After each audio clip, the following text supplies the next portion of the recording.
Hello Libra! Welcome to Like a Tarot. Alamin natin ang situation mo at saka situation ng person mo. Angels and guides, please guide us. Ano ang reading para sa mga Libra? Para sa mga bagong viewers, ang reading na ito ay timeless reading, general reading at guide po lamang. Hindi po magre-resonate sa lahat, kaya kunin mo lang yung akma sa sitwasyon mo. At kung kailan mo napanood ang reading na ito, yon ang start ng 1 week reading para sa iyo. Ikaw na bahala magpalit kung si person mo ito o ikaw. Ang mga cards mo ay Page of Cups in reverse, Queen of Cups at Ace of Wands. Sa mga cards na ito ipinapakita na merong person na hindi talaga sinasabi or ipinaparamdam sa iyo yung totoong feelings niya. At ang ilan sa inyo mukhang ganun ka din. Hindi mo rin pinapakita kung ano yung mga bagay na nakakapagpasakit sa iyo. Pero alam mo na ito yung tama at saka ito yung paraan para matugunan yung pangangailangan ng pamilya or ng person na binibigyan mo ng importansya. Pagkatapos ng trials or kalungkutan, may mga bagong simulang darating sa buhay mo. Sa career, 2 cards na yung nagsasabi na nagkakaroon ng problema sa career mo. Importante yung pakikipag-usap. Yun yung pinaka-first step. Pero kung walang pagbabago, marami ka naman pwede maging option. Pwede mong iwanan ang trabaho na ito at magsimula ng panibago. Kailangan na lakasan ng loob, maging creative para mas lalong lumawak yung kaalaman mo at saka potensyal. Sa mga nasa relationship, nakadalawang cards ka na kailangan mong suriin yung mga decisions at saka plano sa relationship. Ano man ang hadlang, kailangan ng mature approach. At saka ang ilan sa inyo nagkakaroon talaga kayo ng matinding problema ng person mo. Pero ang advice ng mga cards ay ipakita mo na maaasahan ka, meron kang malasakit at suporta sa person mo. At saka sikapin na buhay yung relationship nyo, yung hindi ba magiging boring. At saka single ka man or nasa relationship, merong person na nakakamiss sa iyo. Itong justice na card mo, ang ibig sabihin may mga biglaan kang desisyon na nagawa sa nakaraan. Kaya warning na ito sa iyo ngayon. Na kapag nagdesisyon ka sa present, pag-isipan mong mabuti. 3 cards ka na sa pagsusuri. Sa mga single, ang advice ng cards ay maging totoo ka sa sarili mo kung ano yung gusto mong relasyon. Kasi, yung next na potential person na makikilala mo, hindi siya ganun ka daldal. Ano siya? Tahimik, pero malalim siya kung magmahal at magpahalaga sa kapwa. At para sa ilang single, baguhin mo yung habit mo o kaya pakikipag-date para mas interesting. Marami kayong pwedeng pag-usapan at makilala yung person. Hanggang dito, pinapakita pa rin sa cards ng person mo. Maybe ang ilan sa inyo nasa ibang bansa ka. Or hindi mo kasama yung person mo or family. 2 tao na yung nagsasabi na hindi nila kaya na wala ka. Pinapakita rin yung pagbabago ng behavior ng person mo. Doon mo na makikita yung kasagutan kahit na wala siyang sinasabi sa iyo. Kahit na ipakita niya na naninindigan siya sa mga sinabi niya sa iyo, pero nandun pa rin talaga yung kahinaan. Hindi siya masaya at tingin niya kahit siya ay nababaliwala. Sa financial, kailangan ng tamang pagmamanage para hindi maging malaki yung problema mo. At saka, pagsumikapan mo kung ano yung nangyayari sa ngayon para yung kapalaran mo sa future ay magiging maganda. Patungkol man yan sa karir mo, sa financial or love life. Ang ilan sa inyo na nasa relationship, yung person mo ay mapanakit na person. Hindi lang ikaw ang nasasaktan, kundi pati mga anak nyo kung meron man.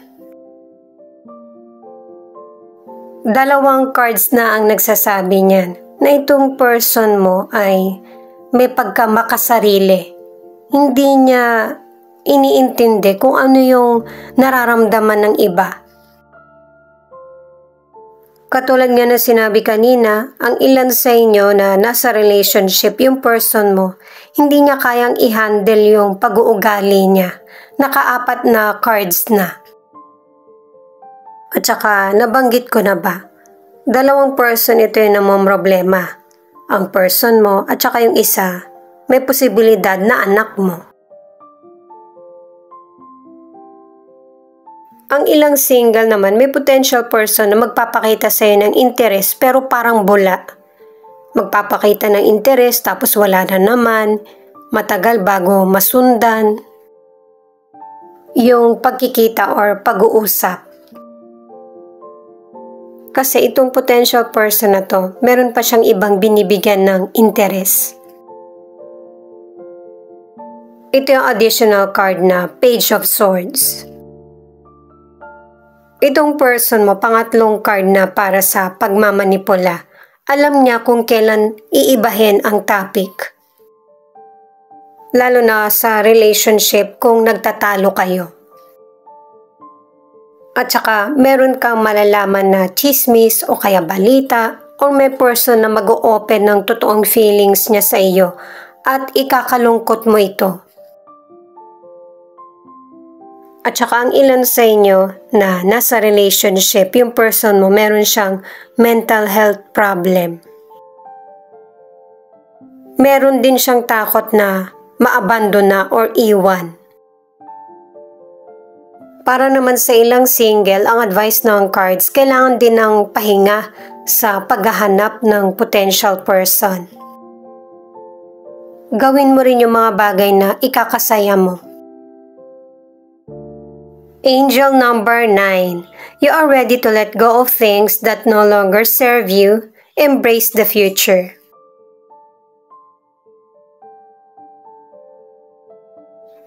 Eight, 8. Everything will happen for you all of a sudden, and you will be thankful you didn't give up. Blessings are coming. Type 8888 if you believe.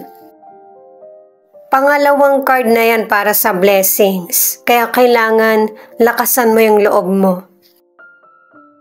At saka single ka man or nasa relationship, merong person na maghuhugas kamay.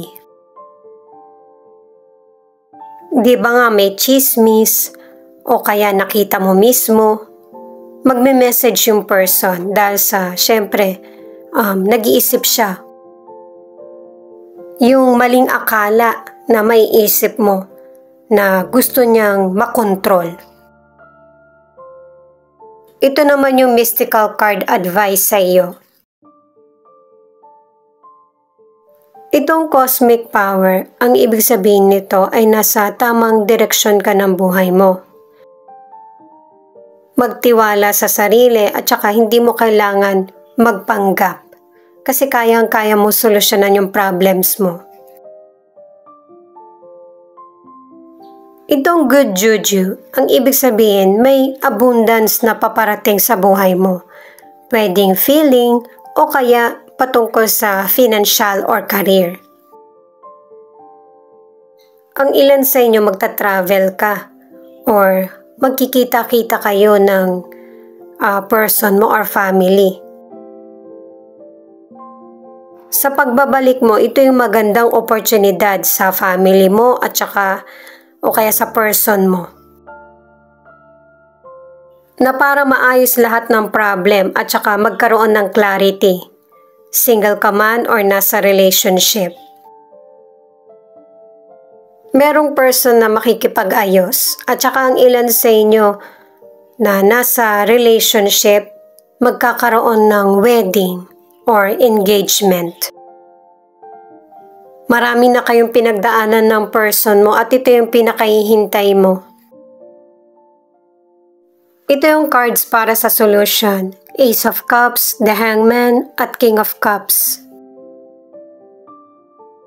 Itong mga cards na to ay very positive dahil sa merong good news, bagong simula, contentment, celebration. At saka sa sitwasyon na to, mas pinipili mo na maging kalma kahit na alam mo na merong tinatago yung person mo sa iyo. Kilala mo naman kasi siya sa umpisa pa lang. Mahirap man itong sinasabi ng mga cards pero kailangan mo maging kalma kasi yung mga tao sa paligid mo nahihirapan na ikalma ang sarili. Maging loving at wise na person para alam mo kung sino yung dapat pagsabihan at saka kung sino yung dapat mo unawain. Ang ilan sa inyo sa health, nahihirapan ka sa pagbubuntis mo, lalo na kung sumasabay pa yung emosyon mo. At ang advice ng mga cards, ano man ang health condition mo, kailangan mo magpatingin sa doktor para mas klaro sa'yo kung ano yung dapat mong gawin at mapabilis yung healing. Sa mga nasa relationship, nagkakaroon na ng solution yung problems nyo ng person mo. Pero ang ilan, nagiging toxic ang relationship kasi may nanggugulo. Kailangan mong aksyonan ito. Kapag kasi may napansin ka na, maging maagap, sabihan mo agad yung person mo para may balik sa dating tahimik ang relasyon nyo. Itong The Temperance, anuman ang kinasasangkutan mo ngayon, meron pa rin niyang magandang outcome, yung bagong journey na tatahakin mo sa buhay. Sa mga single, umalis ka sa sitwasyon na hindi naman nakakapagpasaya sa iyo. Gawin mo yung mga bagay na gusto mo. At saka dalawang cards na nagsasabi na may potential person na darating sa buhay mo na magpapahalaga na sa iyo.